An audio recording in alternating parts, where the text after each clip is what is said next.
Assalamualaikum warahmatullahi wabarakatuh.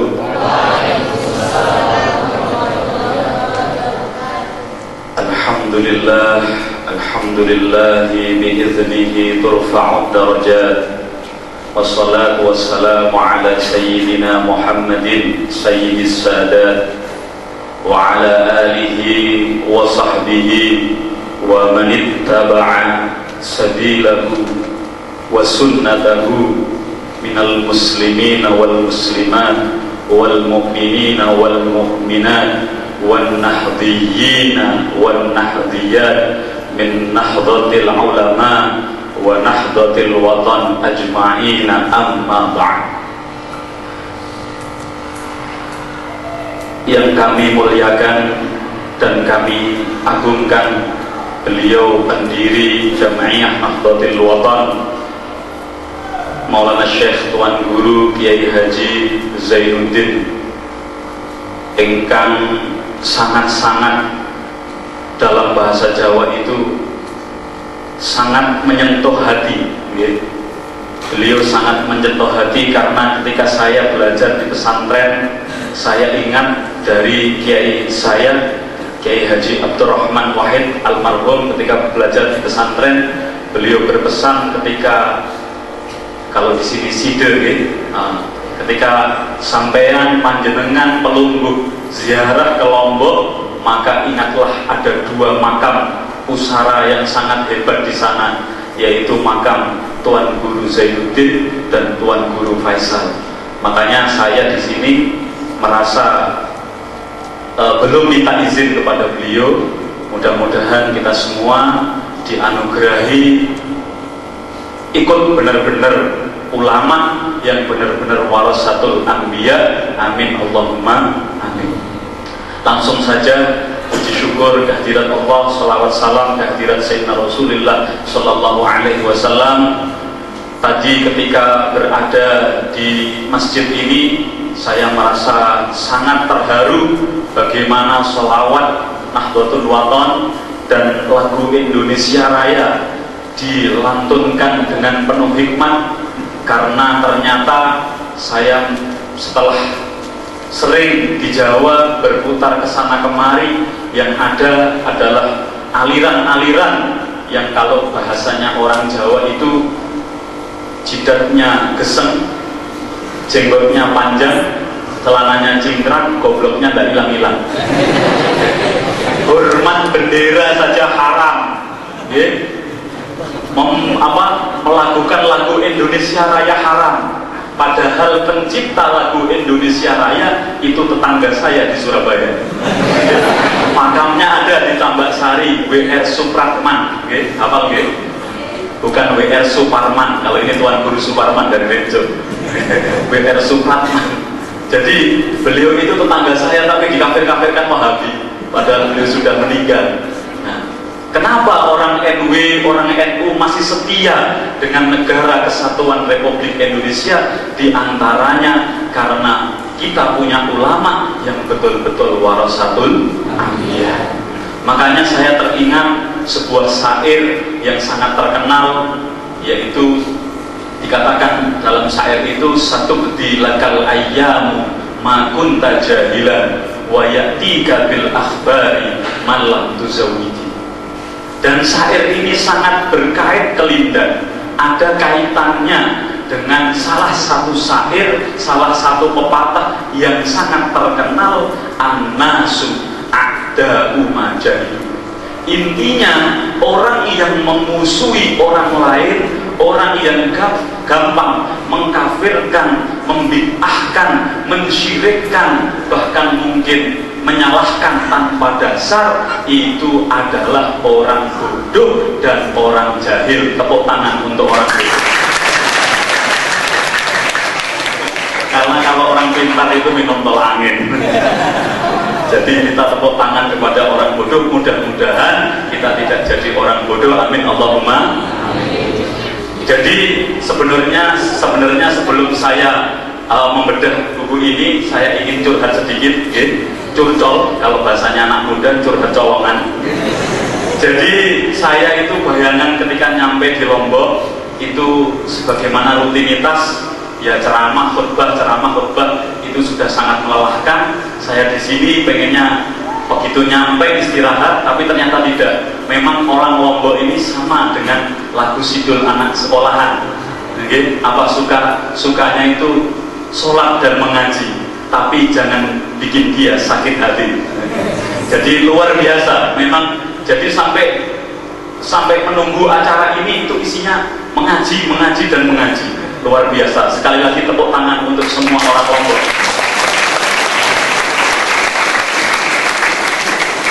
Oleh sebab itu saya berharap dari mengaji atau sebuah kajian, kalau dalam bahasa Jawa, ngaji itu merupakan filosofi dari Kanjeng Sunan Kalijogo. Beliau mengatakan ngaji itu bukan ngangak siji-siji, bukan.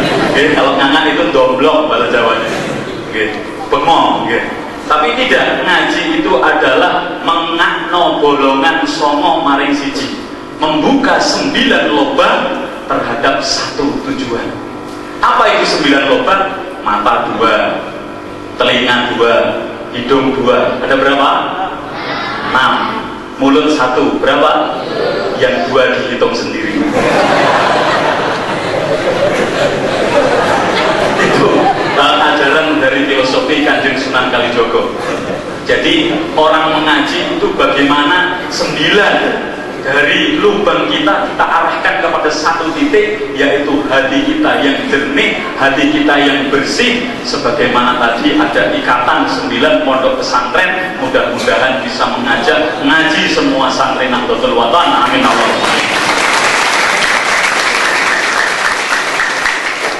Hadirin hadirat nahdiyin wa nahdiyat, ini tadi baru mukadimah.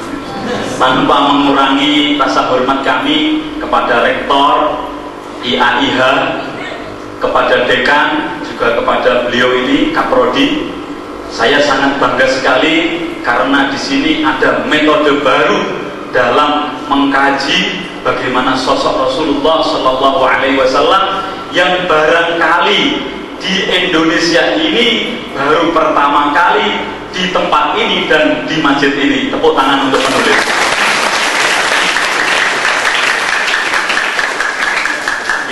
Ini bukan curtor lagi, tapi ini adalah kenyataan. Oleh sebab itu saya anjurkan kepada hadirin semua, jangan sampai hanya hadir ataupun membaca, tapi wajib membeli buku ini dan memahaminya serta mengamalkan. Kenapa seperti itu? Karena ini tidak sekedar buku biasa, ini buku sangat luar biasa. Judulnya saja, di bawah lindungan Rasulullah menyibak tirai keagungan sang manusia cahaya. Manusia cahaya, atau di dalam buku ini juga disebutkan satu pembahasan khusus tentang manusia super. Mohon maaf, manusia super jangan diartikan, karena moderatornya ini tadi fasih bahasa Inggris, jangan diubah menjadi bahasa Inggris, menjadi Superman. Karena pasti akan ada Batman, Robin, dan Kapten Amerika. Jadi kita jangan sampai salah mengkaji. Ini benar-benar bagaimana kita mengkaji manusia cahaya, manusia super, tapi pas dengan sesuai apa yang ditulis oleh sang penulis. Sebelum saya mengungkapkan kelebihan atau banyak sekali sebenarnya keajaiban, keistimewaan yang ada dalam buku ini, tapi sebelumnya saya ingin mengkritisi dulu. Mengkritisi kemarin sebelum saya sampai di sini, ibu saya telepon, kamu di mana nak? Sekarang saya di Lombok, hari-hari pedas gitu. Padahal saya kemarin lihat kaos itu ada tulisannya yang bilang Lombok pedas itu orang gila. Ternyata Lombok itu artinya lurus. Makanya ini bukan kritikan yang pedas, mudah-mudahan kritikan yang lurus.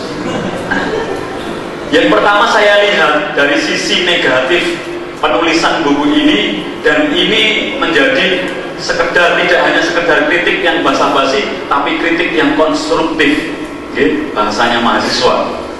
Kritik yang konstruktif, kenapa? Karena penulisan buku ini melanggar aturan aturan EYD. Gitu. Kalau jenengan lihat bagaimana penulisan yang bagus, ada bab 1, bab 2, tidak ada. Di sini bukunya langsung diungkap. Jadi artinya buku ini merupakan pengaco EYD. Kalau orang NW itu mungkin aneh, tapi kalau orang NU itu sudah biasa karena isinya yang kacau-kacau semua. Sudah biasa. Malah Profesor Dr. Suparji Djoko Damono dari Universitas Indonesia, guru besar sastra Indonesia, beliau mengatakan kepada salah seorang tokoh NU, Kiai Haji Bisri Mustafa, Kiai Mustafa Bisri, Gusmus, sebagai pengaco kesusastraan Indonesia. Kenapa? Karena beliau pernah nulis satu puisi, judulnya itu gitu. Jadi tidak tahu itu artinya apa. Jadi saya sangat bangga dengan adanya buku ini, maka ada kekacauan baru yang justru memberikan satu warna baru di Nahdlatul Wathon. Karena kadang-kadang kita itu tidak bisa menerima satu pemikiran orang yang cerdas, karena mungkin kita baru berada di Lombok, tapi orang itu sudah berada di Amerika. Atau mungkin Tuan Guru Abdul Aziz ini sudah sholat di dalam Ka'bah, tapi kita masih sholat di luar Ka'bah. Beliau pernah sholat di dalam Ka'bah. Tepuk tangan juga begitu. Jadi cara berpikirnya itu sudah sangat beda. Makanya mungkin kalau di NU ada Gus Dur, ini ada Gus Dul, Abdul Aziz. Ini guru saja, sekedar guru. Jadi memang luar biasa. Saya lihat itu, bahkan ini bukan cerita cerita mitos atau cerita-cerita kisah-kisah misteri. Tapi ini cerita beneran. Terjadi di Surabaya, ada seorang kiai yang setiap membaca halaman buku ini, dia itu menangis, tidak mau meneruskan. Jadi bacanya itu setiap halaman menangis, habis air matanya berhenti.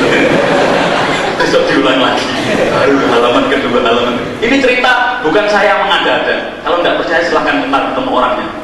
Begitu juga saya dengar di Banjar, Kalimantan Selatan. Bahkan beliau sampai membeli beberapa puluhan eksemplar dari buku ini. Bahkan dari Malaysia, 200 eksemplar buku ini telah sampai ke Malaysia. Jadi sangat rugi kalau Anda tidak beli. Ini bukan promosi, tapi ini artinya buku ini tidak hanya dibaca, tapi juga dihayati, difahami dengan benar. Karena apa? Sekarang ini banyak orang yang mengaku seperti Rasulullah, wajahnya seperti Rasulullah, pakaiannya mengaku seperti Rasulullah, tapi kelakuannya seperti Abu Lahab dan Abu Jahal. Ini banyak sekali. Makanya saya teringat lagi-lagi, kemarin itu karena kemana-mana itu ada ngaji lagi, ceramah lagi, saya teringat sebuah wasiat renungan masa dari Tuan Guru Zainuddin. Apa itu? Nah, semuanya mungkin yang pernah dengar kemarin itu sudah pernah dengar. Bengkulu Semarang, lain dulu lain sekarang. Tapi di sini ada makna yang sangat dalam.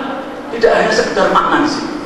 Ada makna yang sangat dalam, di mana kita itu tidak boleh hanya berkutat pada masa lalu, tapi harus bagaimana memikirkan nasib kita umat Islam pada saat ini dan masa yang akan datang. Bengkulu Semarang, lain dulu lain sekarang. Tapi problematikanya, masalahnya yang terjadi sekarang ini adalah Lombok Sumbawa. Nah, ini saya tambahin, bukan wasiat renungan masa. Apa itu? Gembok kok dibawa-bawa. Karena apa? Saya teringat apa yang dikatakan oleh Al-Habib Ali Al-Habsyi dalam sebuah karyanya yang sangat terkenal, Simtud Duror, yang berjudul Untean Mutiara Rasulullah SAW. Beliau mengatakan bahwa Rasulullah itu adalah Al-Kanzul Mutalsam alladzi la ya'ti ala fathi babi awsafihi miftah. Artinya apa? Tidak ada yang mampu membuka kunci gemboknya Rasulullah. Jadi Rasulullah ini adalah satu pembahasan yang sudah tergembok. Makanya tadi ada salah satu metodologi itulah kata-kata ilmiah itu susah ya. Metodologi baru. Jadi kalau biasanya orang itu mengkaji secara syama'ilnya, mengkaji secara sirahnya, biografinya, kajian apa ya, kalau bahasa kampus mungkin ini ada mahasiswa ya yang SLTA juga perlu mengerti, ada kajian yang namanya kajian ontologi. Apa itu ontologi nggak tahu, mungkin onto dikasih logi gitu. Kalau onto itu baju gitu. Ontologis, kajian ontologis. Ada kajian-kajian banyak, misalkan mengkaji epistema ajaran Rasulullah. Ini kalau di kampus sudah biasa. Makanya tidak sedikit mahasiswa yang berani mengkritik Rasulullah. Bahkan dia mengkritik Rasulullah saja 9, mungkin saya 10. Kamu siapa? Gitu. Kadang-kadang kita salah. Kalau Rasulullah itu menikah 9 kali, kita harus melihat. Makanya sebelum kita tahu itu, kita harus membaca buku ini di bawah lindungan Rasulullah. Nah, dari situ ada satu titik tolak yang luar biasa bisa dibuka dalam buku ini. Mungkin saya katakan tadi bahwasanya buku ini walaupun mengacaukan penulisan, kaidah-kaidah penulisan, karena tidak masalah, karena buku ini bukan untuk sidang skripsi, tesis atau disertasi, tidak masalah gitu. Kalau bisa malah mungkin lebih kacau lagi gitu. Itu lebih bagus gitu. Ya, karena lebih kacau itu kadang-kadang dia akan ada salah satu rahasia. Sebagaimana Sayyidi Ibn Arabi mengatakan, huruf rumuzin fi taraqibi hayratin. Jadi dengan satu formula, satu huruf bisa mengungkap ratusan juta miliar soal. Makanya kalau yang ahli ilmu eksak, fisika, kimia, matematik, itu dengan satu rumus tapi bisa membuka berapa ratusan juta miliar soal. Itu permasalahannya, kita kadang-kadang tidak tahu rumusnya apa. Ini buku ini menampilkan satu formula baru dalam mengkaji bagaimana melihat sosok Rasulullah SAW. Makanya tadi kritik saya yang kritik konstruktif itu sisi penulisan mungkin secara akademis itu bagi dosen atau bagi orang pemerhati gaya selingkuh ya, dalam penulisan namanya bukan gaya selingkuh, jangan salah baca, gaya selingkuh ya kan, gaya selingkuh penulisan mungkin ada yang tidak pas, tapi substansi isinya ini sama dengan toko yang beliau punya, yaitu toko Jawahir.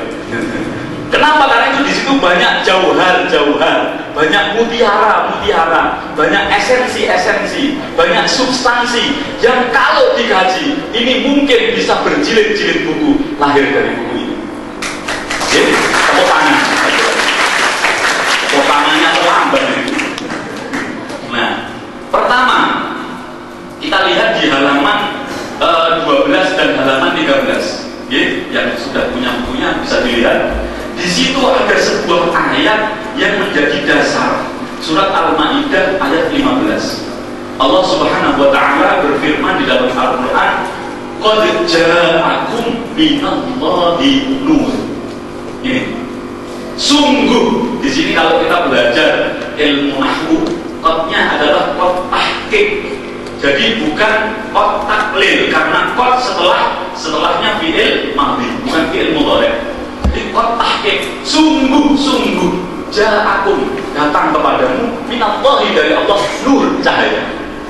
Jadi Rasulullah sallallahu alaihi wasallam dalam salah satu tafsir, contohnya tafsir bil ma'thur, tafsir Tabari, dijelaskan di situ makna nur di situ adalah nuril anwar wa sirril asrar. Beliau adalah cahaya yang kita tidak akan mampu mengungkapnya. Gitu. Makanya kalau kita membahas cahaya, kadang-kadang kita ini terlalu berani. Tapi buku ini menunjukkan kepada kita bahwa kita jangan sampai berani nata jarrah ala Rasulillah. Jangan sampai kita ini berani kepada Rasulullah. Tapi betul-betul dengan etika, dengan sopan santun, dengan cara-cara yang indah, gitu. Cara-cara yang penuh dengan kasih sayang. Makanya tidak heran ketika dalam halaman itu juga diterangkan, saya anggap itu dari Saripati, buku ini halaman 12 dan 13, nggak tahu ini versi saya, mungkin versi penulisnya lain. Nah, di situ ada sebuah qasidah atau syair dari Sayyidi Ibnu Farid, seorang penyair sufi terkenal di Mesir. Beliau julukannya adalah Sultanul Asyikin, atau rajanya para perindu. Bukan bulu perindu, tapi rajanya para perindu. Artinya apa? Beliau ketika orang semuanya masih berpikir tentang sastra cinta dan mencari diksi, mencari pilihan kata yang indah tentang rindu dan cinta, maka Sayyid Ibnu Farid ini bukan kata-kata yang dia pilih, tapi kata-kata indah itu yang mendatangi dirinya. Luar biasa. Tidak ada nopang.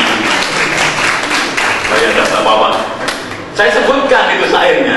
Wa inni wa in kuntu ibnu Adam suratan fali fihi ma'nan syahidun bi ubuwati. Jadi di sini ada gambaran yang indah tentang Rasulullah.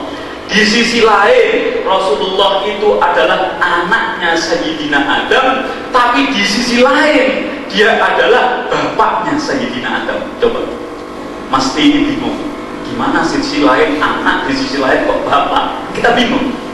Makanya istilahnya dalam bahasa Arab itu ibnun dan apa? Abun, bukan abon, abun bapak. Ibnun anak, abun bapak. Makanya disinilah orang-orang ahli teologi sesat ketika tidak bisa memahami, seperti orang Kristen ketika memahami abun dalam bahasa Arab dengan Tuhan Bapa dan ibnun dengan Tuhan Ibu. Ini karena apa? Karena dia tidak tahu bagaimana mengkaji Rasulullah, bagaimana memahami Rasulullah. Tapi kalau dia tahu, dia tidak akan salah. Itu Tuhan Bapa dan Tuhan Ibu. Kalau gitu, kalau ada Tuhan Bapak, Tuhan Ibu, ada Tuhan mertua, ada Tuhan menantu, ada Tuhan cucu, beranak pinak, Tuhan. Makanya itu ajaran yang salah, teologi yang salah. Bahkan ntar saya ungkapkan dalam sedikit tulisan saya, kalau kita membaca buku ini, kita tidak akan menjadi seperti Wahabi.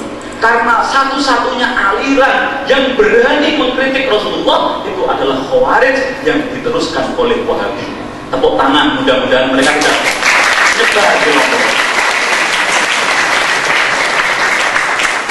Nah, dari kajian itu, dari halaman 12 dan 13, ini kita bisa melihat bahwasanya ada satu kajian baru di buku ini, di mana ada satu kombinasi antara ilmu dengan sisi yang lain. Seperti kita kenal di NW ini, tidak hanya kita butuh orang pintar, tapi kita juga butuh orang yang dekat dengan Allah, dengan zikir, dengan sholawat, dengan wirid, gitu.